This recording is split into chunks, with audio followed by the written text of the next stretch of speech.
attributes, the characteristic attributes of the parents will be, those will carry forward in the children as well. So today science confirms that actually the process of upbringing of the child does not become once the child is born, but it starts before the child is actually born.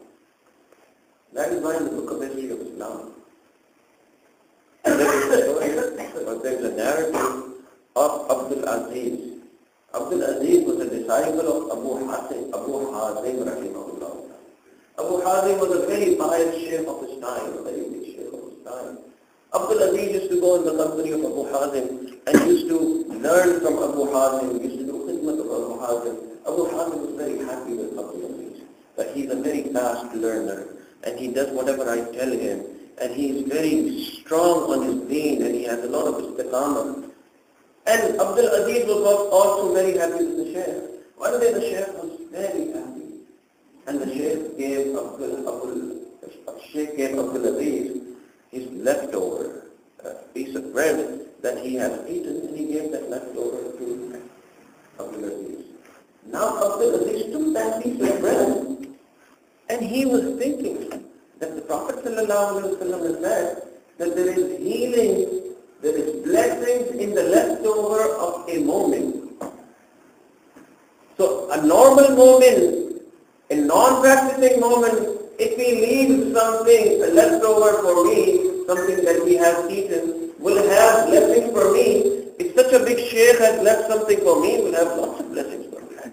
So now I should do something about this. I should not take this normally. There should be something special about taking this in.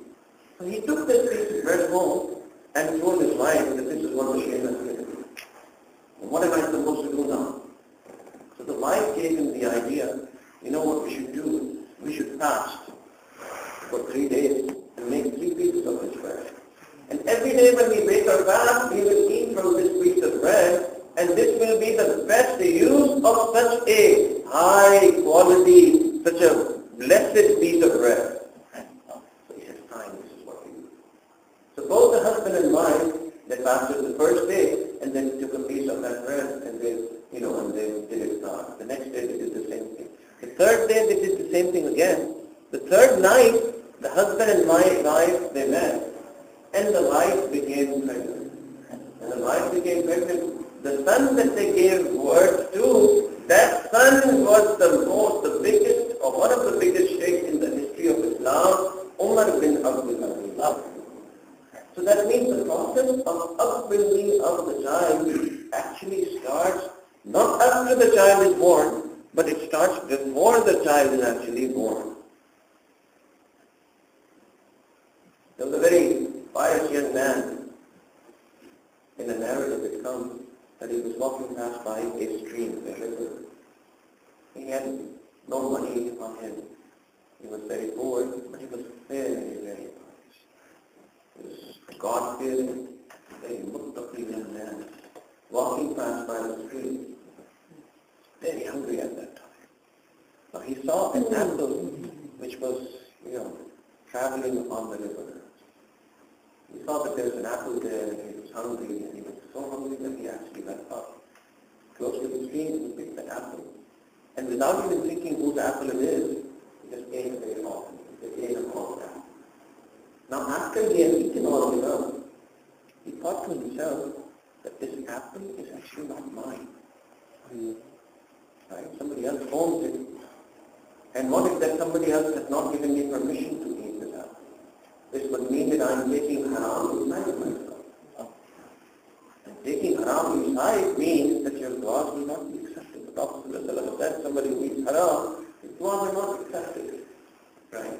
And once, there's a famous hadith that once Hazrat Abu Bakr radiallahu anhu, somebody brought some food for Abu Bakr radiallahu anhu and told Abu Bakr radiallahu anhu that a certain man has given this to you, and he ate it up. And then somebody told him that we have doubts about this, whether it is halal or haram. Abu Bakr radiallahu anhu heard this, and he said, you gave me doubtful food to eat. He put his finger in his throat and he just vomited everything back out.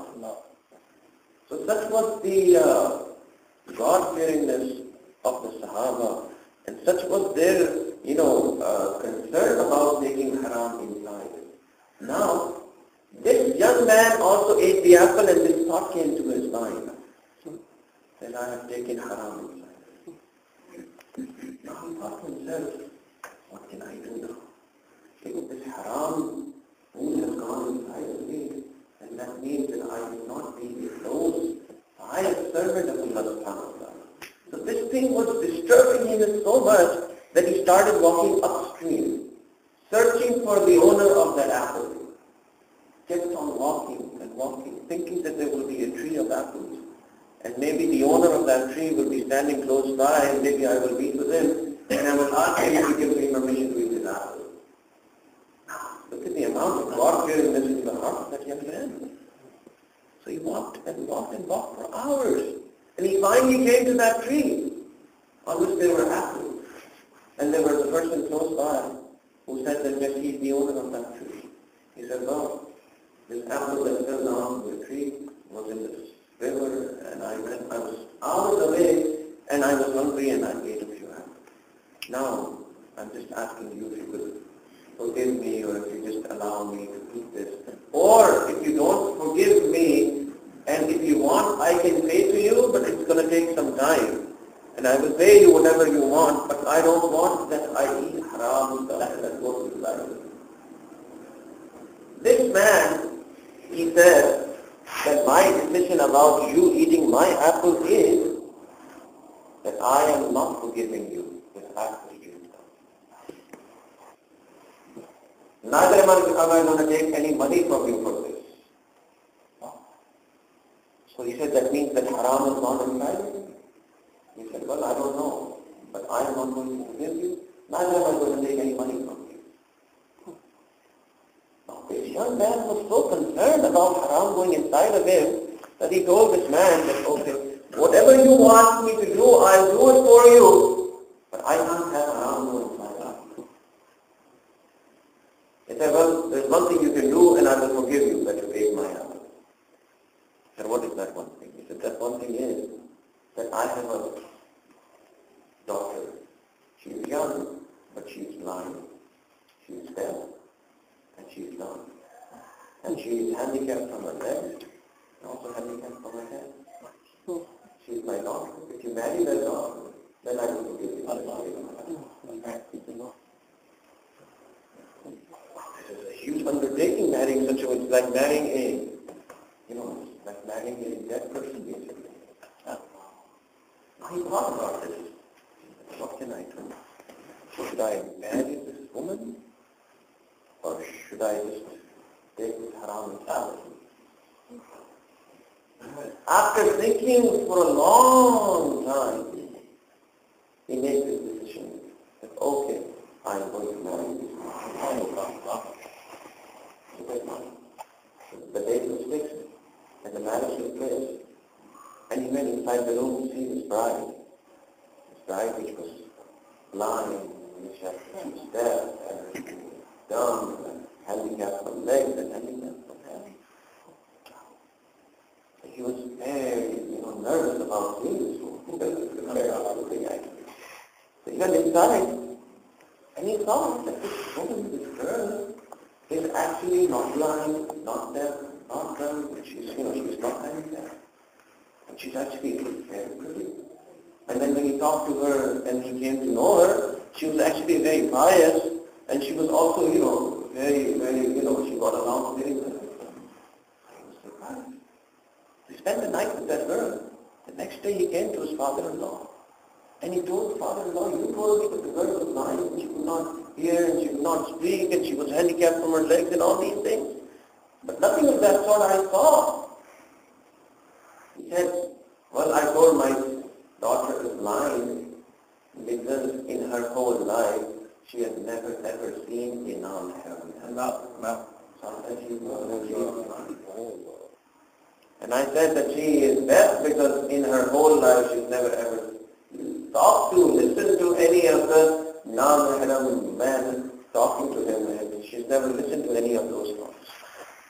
That's why she was deaf. And the third thing that she was dumb, she could not speak, was because she had never talked to any non-man. Why I said she was handicapped from her legs? Because she has never ever gone out of my house without my permission. So she was handicapped from her legs. No, this is why I said she was. Such piety was there in my daughter. I thought that her husband should be a person who was also very God-fearing.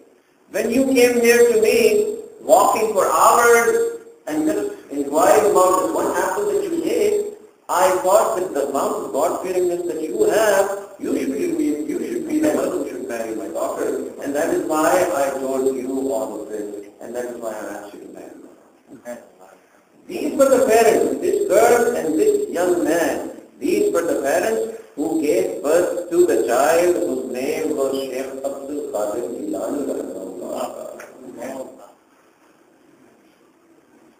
All ulama agree that he was one of the biggest mashayikh in the history of Islam.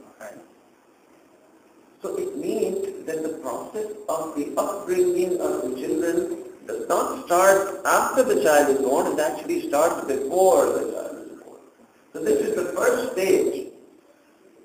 The second stage of the upbringing of the children is when the child becomes a little old, about to walk. He can walk, he can speak, he can understand, but he's not a teenager, he's like an old little 3-year-old. All the way up to the age when he becomes a teenager. This is the second stage of the child's upbringing. In this stage, actually, the parents have control over the child. They can make them understand things, they can make things part of their character, part of their thinking. So this is a very important stage.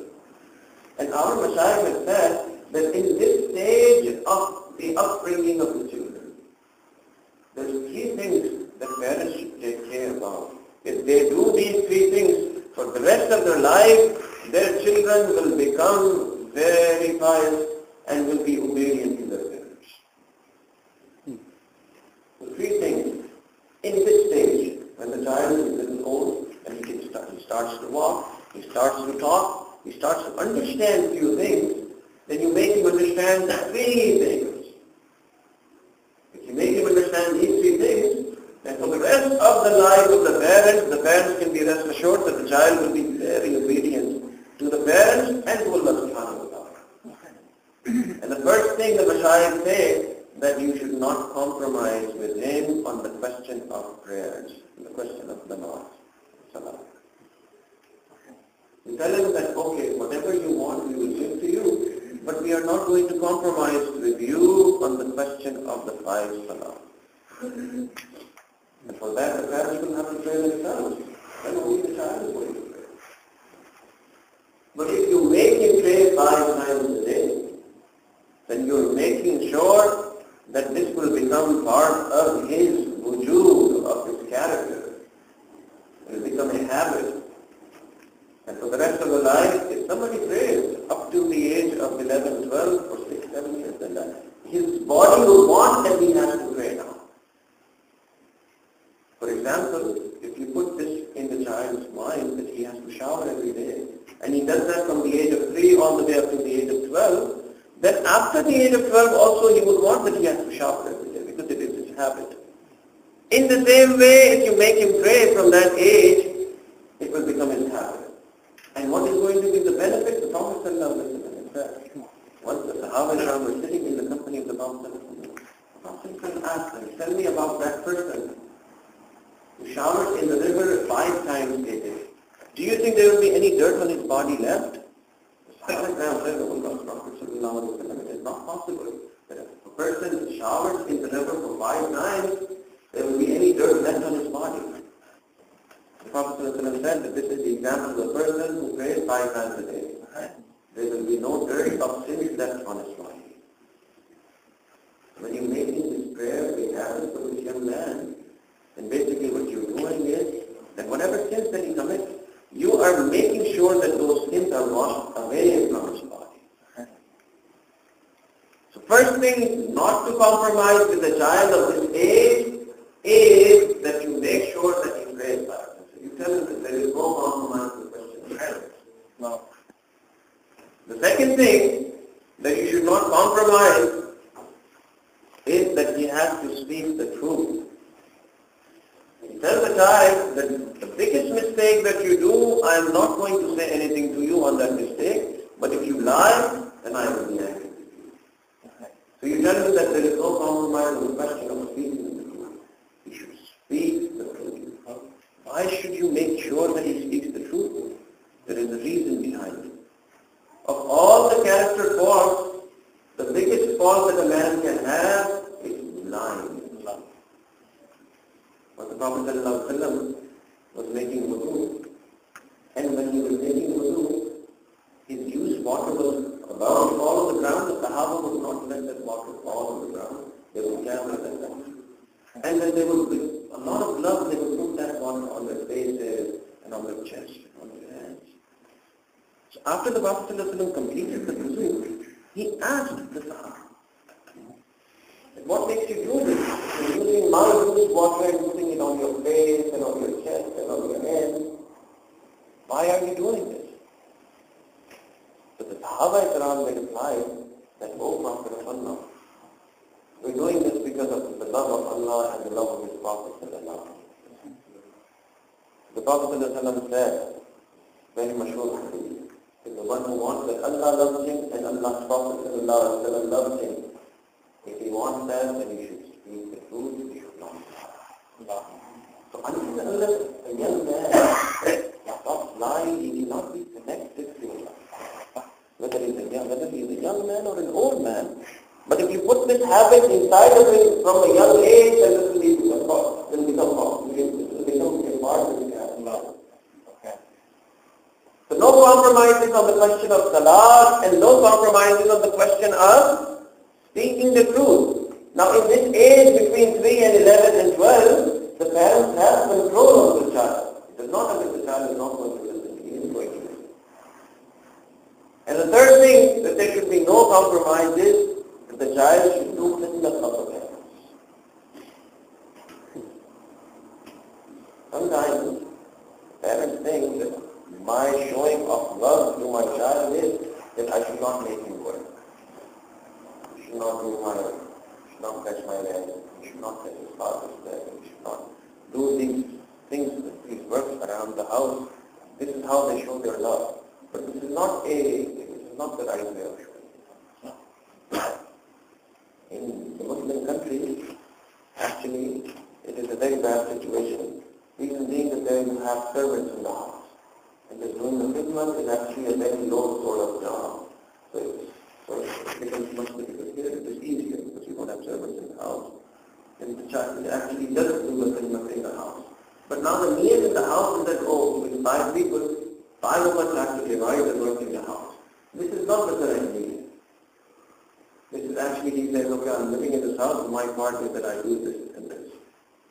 So this is not the correct. The correct need is that I'm doing this work because I want to do the khidmat of my parents. Because Allah subhanahu wa ta'ala said that Jannah lies in the feet of the mother. Or because Allah subhanahu wa ta'ala will become happy. And because by looking at my parents and by making my parents happy is more than doing Hajj. This is the hadith of the Prophet. So you have to give him the correct niyyah. Because even the non-Muslims, they do khidmat in the house, There's 4 people in the house and the 4 people divide the job between themselves. So this should not be the niyyah should be that I should be doing khidmat with my parents. So now whether it is this much or whether it is this much, he should do it. So you should not stop him from doing the parents' khidmat. And what does this khidmat do? The khidmat actually brings ajizi, brings the person to lower himself. And this lowering yourself, this negating yourself, actually makes a person close to us. The Prophet said, Man tawada'a lillahi rafa'ahu. The one who lowers himself, Allah Ta'ala gives him height. Allah Ta'ala gives him status, gives him a maqam in his eyes. So the 3 things that one should not compromise. That this child who is not yet a teenager, that he should not lie, he should say lies and the third thing he should do is not parents. So there is no problem if he questions the legs of the father or the mother. There is no problem if the grandfather and the grandmother come and they do khidmat of the grandfather and grandparents, you should expect this from the child. If he does not do khidmat in this age, the khidmat is not going to become part of his habit. And when you will become old and when you really need the khidmat of the child, he will not be ready to do it. So these are the three things that at this stage you have to take care of. The two stages I've already mentioned. One is the stage before the birth of the child, and one is the stage when the child is not yet a teenager. And the third stage in the upbringing of the child is when the child becomes a teenager. Now he's 30 years old, and he has a lot of strength, and now he has a lot of desires, and now he has the ability to commit sins. This stage is the most difficult stage for the father and the mother.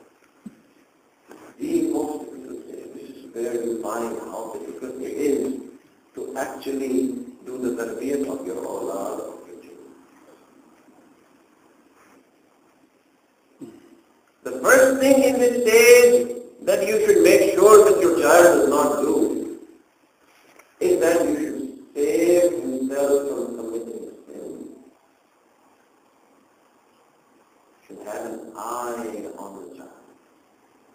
Allah Ta'ala says in the Quran, "Qu anfusakum wa ahlikum nara." Save yourself and your children and your family from the hellfire. The father thinks that, the responsibility of doing the tarbiyah, doing the upbringing is just the mother's responsibility. My responsibility is just to earn money. It's not true. The Quran puts this responsibility on the father, that he is actually responsible for the whole family. That they don't do such amal, mistake will take them to hellfire. So it is a huge responsibility. So it is the responsibility of the father to ensure that the kid is not in certain places where he will commit the sin. The Prophet ﷺ said, the one who commits a sin gets a black spot on his heart. If he does tawbah, then the spot is removed. If he doesn't do tawbah, then he gets another spot, then he commits another sin. Then he commits another sin, he gets another spot. And the time comes when the whole heart becomes black. And that black heart is the heart which is not ready to listen to any advice that you give him. That is why sometimes you see people, you give him the best advice. You recite him the best ayah of the Quran, and he will say, don't tell me anything, I know what to do. So when people say this, it means that he's not ready to listen to any of your advice.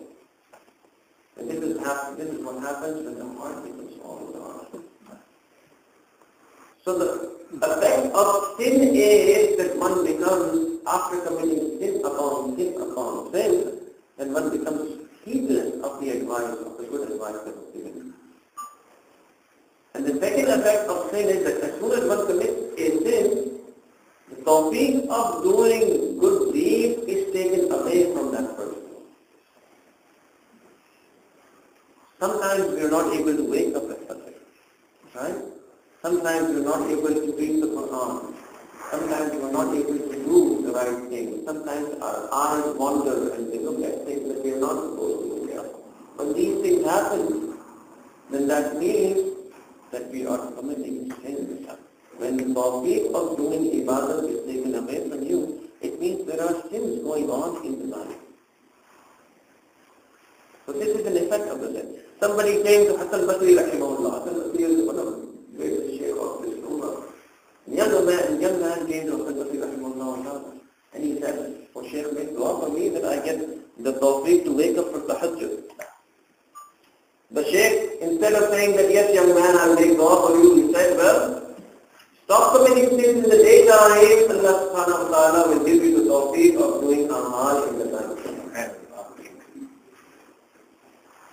So the effect of sin is that the tawfiq of doing good deeds is taken away from you. That is why one should be aware. The parents should be aware, but should not put their children in such a situation where they will commit sin. In our time, it is very easy to commit sin. You have the internet, you have the cell phones, you have the Facebook, you have the co-ed schools, you have each and every your life, there you can commit sin. So if you're constantly committing sin, it's very difficult to come to the masjid. Very difficult. Very difficult to wake up in the morning for Fajr prayer. So it is the duty of the father and the mother that they should not put the children in such a situation where the child will be sitting right in front of the father and will be chatting with someone on the phone. And will do it the whole day. The father will not even know what he is doing. The child will lock himself in the room and will go on the internet and will look at the first websites in the world. One website after the other website after the other.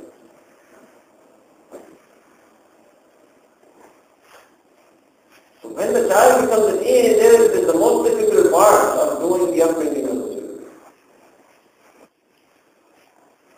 What should we do? He was back in the US one, and there was a mother, his mother, just like this one.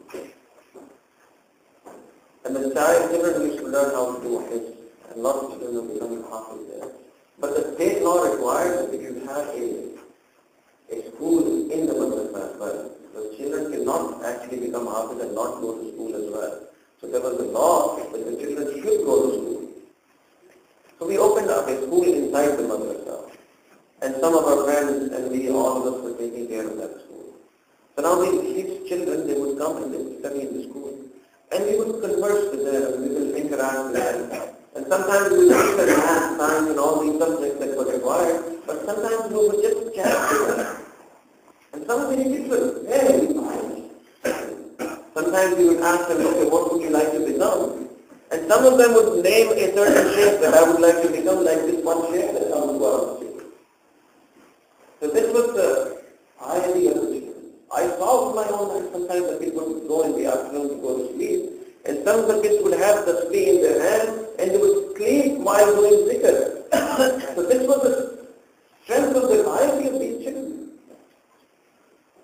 So I was very happy to see all of this, subhanAllah. Kids going in New York, doing hits of the Quran, and such piety in their hearts, and they're wearing turbans and jubbah, and they have this tasbih in their hand, and they do continuously zikr of Allah. Some of them go in Jamaat and do all this. So it's a very source of joy for a Muslim, So this one young man, he was one of the most pious of the whole class. He became a hafiz in 2 years. And he was the one who actually told me one day that I want to become like this one shaykh, like this one shaykh. I was very happy. So when he finished his parents told him that you should go to the high school. And you should complete your high school now. He tried to actually tell the parents that, okay, he should go to high school, but he should go to high school where there is no further education, because if he interacts with women and he commits to things, and it will be very difficult for him to keep up with his, with his kids. This is just like 7-8 years ago.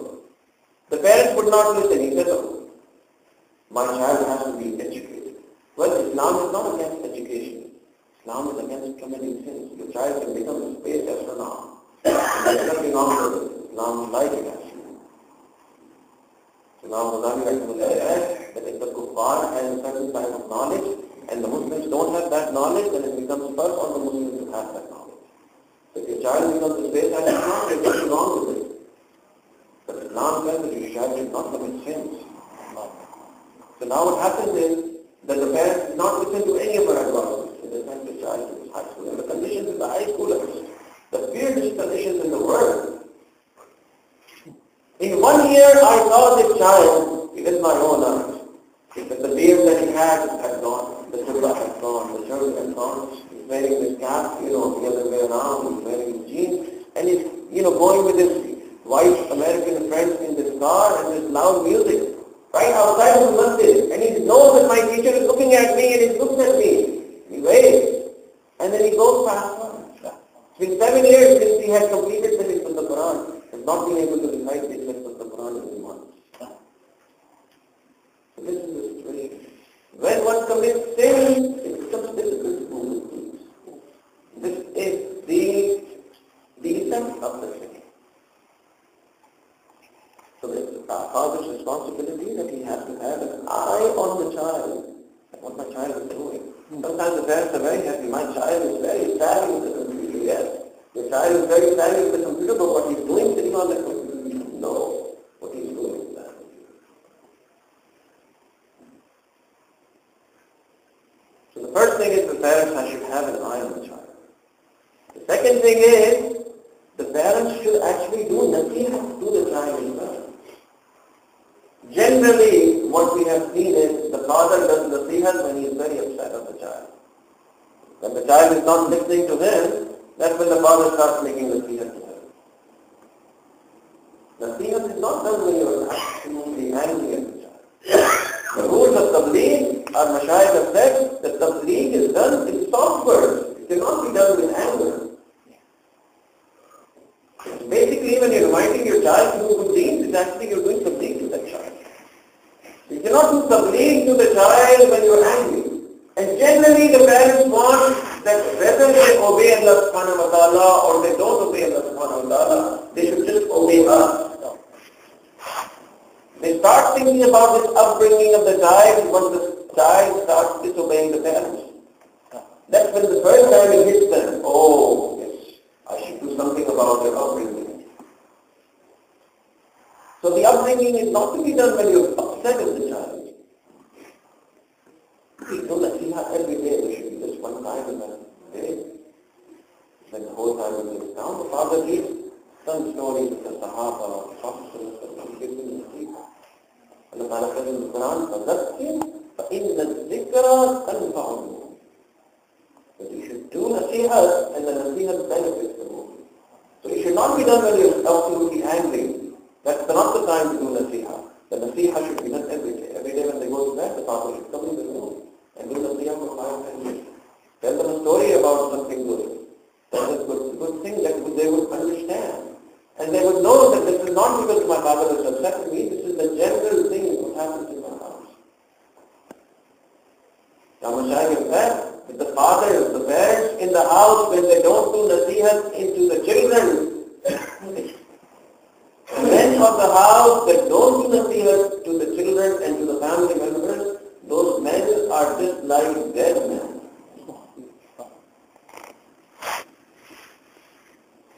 The nasihat that actually changes the life.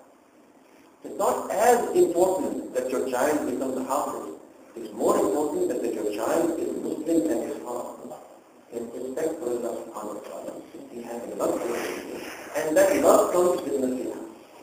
So this Fadail Aman that you have in your house should actually be read to them every day. You should sit down with your children. You should read those books. Our Mashaykh have written the best books in the world. There's nothing you should have. There's nothing that we need more than what is already there. So every day we should have a session, maybe for 5 minutes or 10 minutes, and you will see that the child is taking the effect of it. And there are barakat in all these things that our Mashaykh have written actually. So there should be a time for nasiha. And the father has to keep an eye on this teenage young man. And the third thing is that you should make sure that your child is going in the company, good company, in the company of ulama and mashayikh. In this country, you have all sorts of company that you can get. You have parties, you have marriages, you have, dating music, and you have all sorts of music, and whatever that is, you have drugs. So you can get all sorts of company. Right? And the company, or the type of company that you are in, that will be your religion. Prophet ﷺ has said, Al-Mar'u ala deen khalili, that the man is on the deen of his friend. So now you should have to look that who is the friend of your child? Whose company he sits in the most of his time? He's sitting in the company of his with non-Muslim friends, and he's just enjoying that company. He doesn't like something because there's something wrong. So you should know whose company your child is sitting in. If he likes the company of the TV all the time, if he likes the company of the computer all the time, if he likes the company of non-Muslim all the time, or does he like to sit in the company of ulama and mashayikh and pious people? So if months have passed and your child is not sitting in the company of any ulama or mashayikh or in the company of the people of the mandazis, that means the heart is completely there. Now you cannot do anything about it.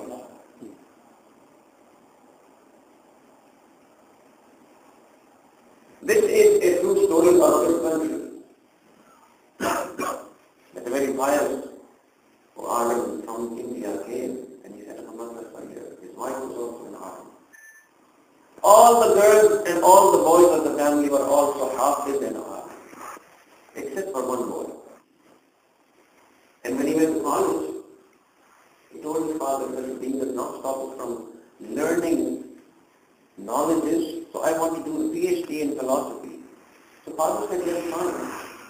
But I don't want you to go in colleges where there are women and interaction with women. If you assure to me that you will not do these things, then I can let you go. So my young man said, fine, okay, I'll do this. But he never did that. He went there, he committed all sorts of sins. And he made friends with such boys who, got into different types of sins and whatnot. And he became so much away from the deen, and now he was also doing philosophy now. Sometimes when you do philosophy, you think that your thinking is just better than everybody else. So now one day he just came up to his father and told his father, look, I'm telling you the truth, I don't believe in this religion. No. He came up to his father and told him straight this. And I'm telling you the truth, there's nothing less in this for me.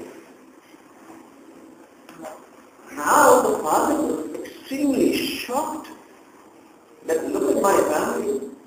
Every person of my family is an alim of the deen, and this boy is telling me that he does not even accept it. Now what happens is when you start committing sins, this is what happens. That you have to justify that. How do you justify committing huge sins? And the easiest way of doing it is that you say that I don't believe in this religion. Then there is nobody can stop you from doing anything, right? When you say this.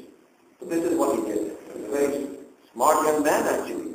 This is what he did. He told his friends, I don't believe in this religion. Now you cannot stop me from doing anything that I'm doing. That's fine. Now the mother would cry, and the father would cry, and they would make dua at the Hajj time. And now they cannot even tell this to anyone. How can we, people who are guiding other people to Islam, tell other people that my child is like this? So both the father and the mother were extremely distressed at this. A sheikh from Pakistan used to come to England and would stay at their house. A few days later the sheikh came and stayed at their house. Now the wife said to the husband, we should tell the sheikh that this is the condition of our child. The husband was very, guilty that he cannot tell this to the sheikh. The wife actually said, no, we have to tell this to someone. There has to be some solution to this problem. That our child has become a non-Muslim now. This is incredible. So this he went to the sheikh and he said that this is the condition of my child. My child says that I do not accept this religion. So the sheikh was not upset or he was not shocked or anything. He said, okay, just tell him to come to me and take bayat from me. You should become bayat from me. Bayat is that you accept a sheikh as your mentor, somebody who does your tarbiyah. Now this alim, he told the sheikh that sheikh, all of us are there with you, but this young man, he's not going to accept this, that he becomes your student. He said, tell him that this become bayat. So the father went to the child and he told him that the sheikh is saying that you should come and do bayat. He said, what is the use of me doing bayat with the sheikh? I'm not going to pray, I'm not going to fast, I'm not going to do any of these things. So what is the use of my doing bayat with the sheikh? So the father went back to the sheikh and told the sheikh that my child is saying that he's not going to fast, he's not going to pray, he's not going to do any of these things. So there's no point in him doing bayat with you. The sheikh said, I'm not telling him to fast, I'm not telling him to pray, I'm not telling him to do any of these things. I'm just telling him to come and do bayat with me. Now the father went back and told the mother that you explain to the child that you should come and do bayat with the sheikh. The mother went up to the child and started crying in front of the child. The mother cried and the son died. But the kid said, okay, fine, I'll just go in the company of the Shaykh and I'll just accept what she has to say, what he has to say. But I'm not going to do any of the things that he tells me to do. This is for sure. The mother said, fine. Everyone in the family is there, you also have to do there. Don't pray, don't do anything, just go. You should come to the Shaykh. He's asking you to come. So finally the child actually came and sat down in the company of the Shaykh. And the Shaykh actually did this bay'ah. And the bay'ah, when the mashayikh of our time, when they do bay'ah, actually, they ask them to do tawbah. They read the kalimat of tawbah, and he also read the kalimat.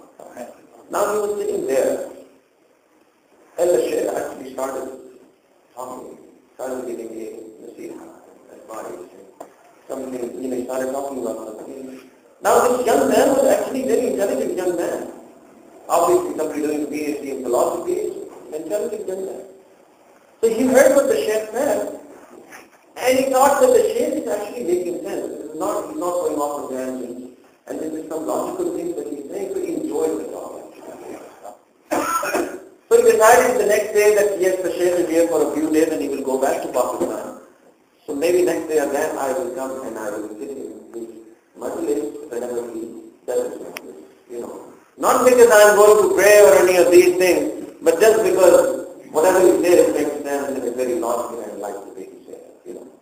The next day again he came and he sat with him. Now this effect on the pious people of this world. In Urdu there is a share, there is like poetry. Nigah-e wali-me mutaasir dekhi, badalti hazaron taqdeer. There is something in the eyes of the awliya that affects the heart of the very heart. So he was sitting in the company of the Shaykh, and every day now he was deciding, the next day again he decided, okay, I'm going to come to him. And now he had, he got closer and closer to the Shaykh. So the 7-8 days that the Shaykh was there, he came every day and sat in the company of the Shaykh. And on the last day when the Shaykh was actually leaving to go back, he came up to the Shaykh and he told himself that after listening to all these talks, being in your company every day, I have now decided that I am going to accept the religion of Islam. He accepted the religion of Islam. Then the Shaykh told him, okay, you don't have to do much. Just make sure you pray. So he started praying. The Shaykh came again. Now he became very close to the Shaykh, right? As soon as the Shaykh came, he was actually waiting for the Shaykh. So the Shaykh came and he spent some time. And now the Shaykh told me, yes, now you should also try to pray the Tahajjud. This is the sign of the friends of Allah to pray the Tahajjud. So now he liked this idea. Somebody who is very close to Allah wants to pray the Tahajjud. So he started praying the Tahajjud. Now whether somebody in his house would pray Tahajjud or not, he was so regular in his Tahajjud that he would pray. He was the most regular in the whole house. So a few months passed by and then, a couple of years passed by and the Shaykh came again. And now he is completing his PhD and all that. But he was a regular Tahajjud person. So then the Shaykh told him, now that you are praying Tahajjud, and you are also doing, lots of Amma and this, and your house is a madrasa, everybody in the house is an alim, and you spend so much years studying this philosophy, you should also study it. You should make niyyah that you should also become an alim. So he made this niyyah of becoming the alim of the deen, and he started his, Daraj Nizam, he started his, Arabic, and a day came that he actually finished all the way up to the Bukhari, and he became an alim of the deen. And then after a couple of years, a day came that the Shaykh gave him ijazat of khilafat, and he became a Shaykh of his time. And he was guiding the youngsters in this country and countries along, in the world. And he became a very, wise Shaykh of his time. So this is what happens when you spend time in the company of pious people. So it is the duty of the parents that your child regularly spends time in the company of mashayikh, ulama, pious people, in the masjid, in jamaat, whatever religious area that you could find. So 3 things that one should do to the teenager. Father has to keep an eye whose company is spending his time with. The second be an environment of nasihat in the house. You should do nasihat every day. The father should be doing nasihat in the house. There should be a time, whether it's on dinner table, whether it's when the kids go to sleep, whether it's some other time in the day, there should be a time in the house when the father is doing nasihat. And there are many books. And the best one among them is Fadail. And the third thing is that you should take the child in the company of the pious ulama. It is in these majalis that the heart becomes soft. It is said in the hadith when people gather together only for the sake of Allah subhanahu wa ta'ala, only to remember Allah subhanahu wa ta'ala, the angels descend on that majlis and the angels go all the way up to the sky, and Allah subhanahu wa ta'ala asks these angels, what is happening down there? So these are people who are remembering you. Allah Ta'ala asks these angels, what do these people want? And the angels say that they want that they should be forgiven for the sins that they have committed. Allah Ta'ala says, tell them that I have announced that all their sins are forgiven.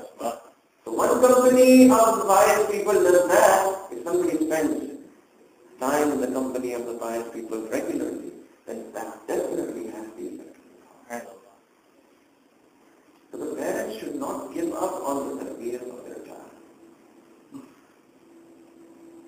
Once a father was very concerned about his child. That I am a hafiz of the Quran and I want my child to become a hafiz too.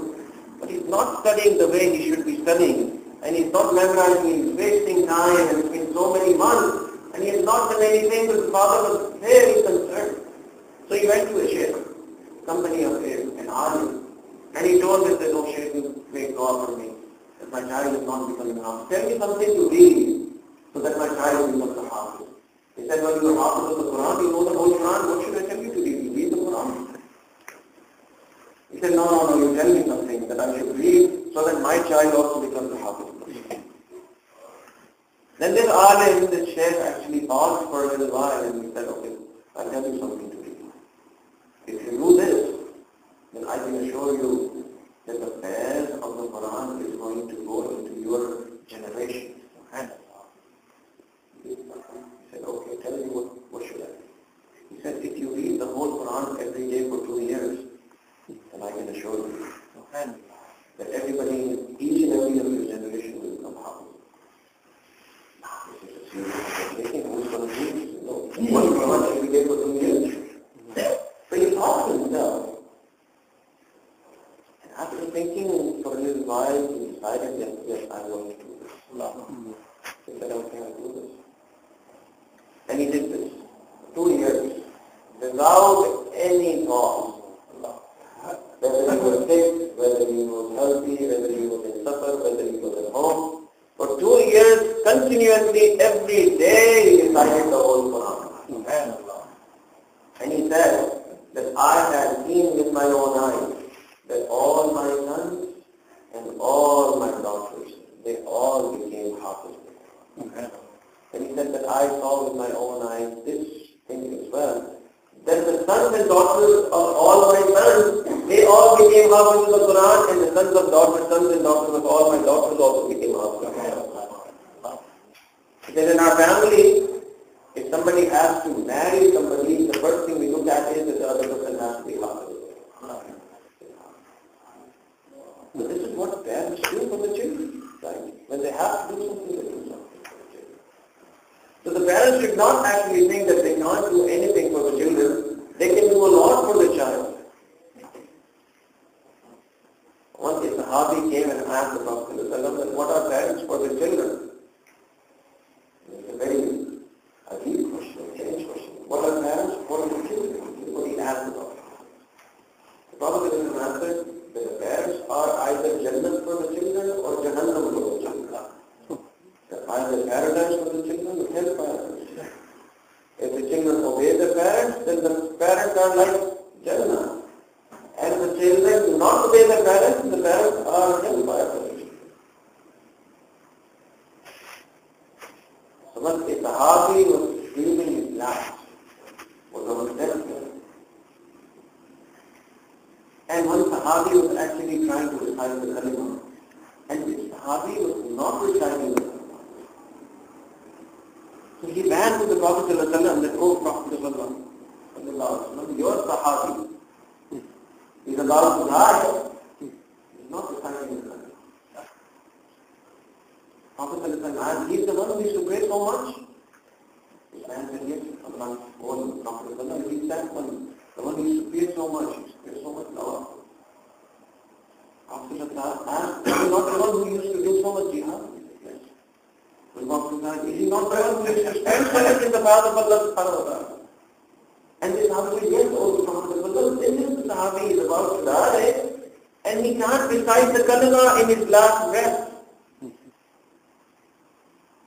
So the Prophet ﷺ paused for a little bit. And then he said that is his mother alive? This man said, yes, his mother is alive. Prophet ﷺ said, call his mother to me. The mother was called. And the Prophet ﷺ told the mother that your child is about to die. Are you upset with your child? Because he can't recite the kalima in his last breath. And the mother said, yes. And asked Prophet, I am very upset. The Prophet ﷺ said that why don't you forgive your child? If you don't forgive, he won't be able to recite the kalima. The mother said, O Prophet of Allah, I am so upset with this child, I am not going to forgive this child. So the young Prophet said, fine, if you are not going to forgive him, then bring some fire, I am going to burn this young man. Because if you are not going to forgive, he is going to burn in the hellfire, might as well burn him now. So the Prophet stood up and went towards him to burn this young man. Now the mother was seeing that my son is going to be burned. So after all, she was the mother. She said, oh Prophet of Allah, I cannot see him being burned. So I forgive him. As soon as she said, I forgive him, he recited the kalma loudly and he passed away. Amen. So the parents can do a lot for the children. They should not give up on the child. They can do a lot for the children. But it is a responsibility that we do the real of the child. We will bring them in an environment in which they become pious and they do the life of Islam. May Allah Ta'ala give us the opportunity to do this. May Allah Ta'ala make all of us pious. May Allah Ta'ala save us from the fire. After that, may Allah Ta'ala forgive the sins that we have done for our life. Before we need to ask, I ask anybody to open our eyes and our eyes for a little bit and try to remember Allah subhanahu wa ta'ala in your heart. So close your eyes and bow your head and just do some dhikr of Allah inside of your heart. Allah Ta'ala says in the Quran, وَذْكُرْ فِي نَفْسِكَ, remember Allah subhanahu wa ta'ala inside of yourself. So for a few minutes, you can just try to remember Allah subhanahu wa ta'ala in your heart. So close your eyes and bow your head. Just try to remember Allah.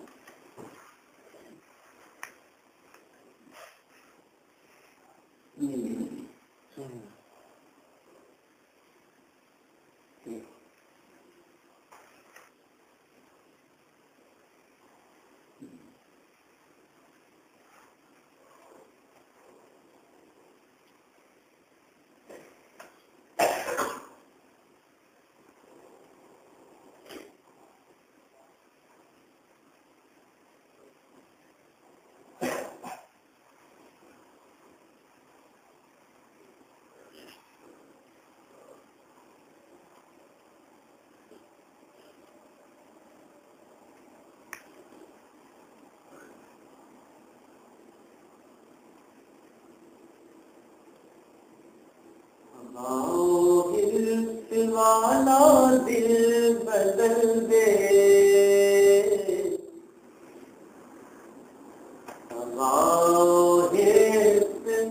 वाला दिल बदल दे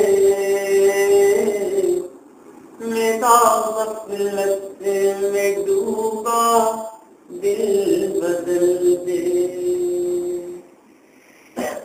बदल दे दिल की दुनिया दिल बदल दे बदल दे दिल की दुनिया दिल बदल दे करम फरमा खुदा दिल बदल दे। गुनाहगारी में कब तक उम्र काटूं, गुनाहगारी में कब तक उम्र काटूं, बदल दे मेरा रास्ता, दिल बदल दे। सुनूं मैं नाम तेरा धड़कनों में, सुनूं मैं नाम तेरा धड़कनों में, मजा आ जाए मौला, दिल बदल दे। करूं कुर्बान अपनी सारी खुशियाँ, करूं कुर्बान अपनी सारी खुशियाँ, तू अपना गम अता कर, दिल बदल दे। हटा लूं आँख अपनी माँ से वास्ते, हटा लूं आँख अपनी माँ से वास्ते, जियूं मैं तेरी खातिर, दिल बदल दे। तेरा हो जाऊं इतनी आरज़ू है, तेरा हो जाऊं इतनी आरज़ू है, बस इतनी है तमन्ना, दिल बदल दे। मेरी फरियाद सुन ले मेरे मौला, मेरी फरियाद सुन ले मेरे मौला, बना ले अपना बंदा, दिल बदल दे। पड़ा हूँ तेरे दर से दिल शिकस्ता, पड़ा हूँ तेरे दर से दिल शिकस्ता, रहूं क्यों दिल शिकस्ता, दिल बदल दे। जो तेरा सामना हो रोज़े महशर, जो तेरा सामना हो रोज़े महशर, तू देखे मुस्कुरा कर, दिल बदल दे। हवाओं से वाला दिल बदल दे, मेरा गफलत में डूबा दिल बदल दे। ये कैसा दिल है सीने में इलाही, ये कैसा दिल है सीने में इलाही, ये जिंदा भी है मुर्दा, दिल बदल दे। गुनाहगारी में कब तक उम्र काटूं, बदल दे मेरा रास्ता, दिल बदल दे। बदल दे मेरा रास्ता, दिल बदल दे।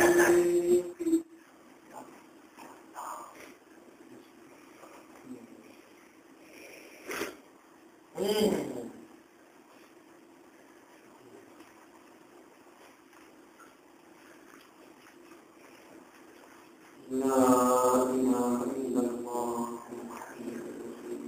दुआ कर लीजिए।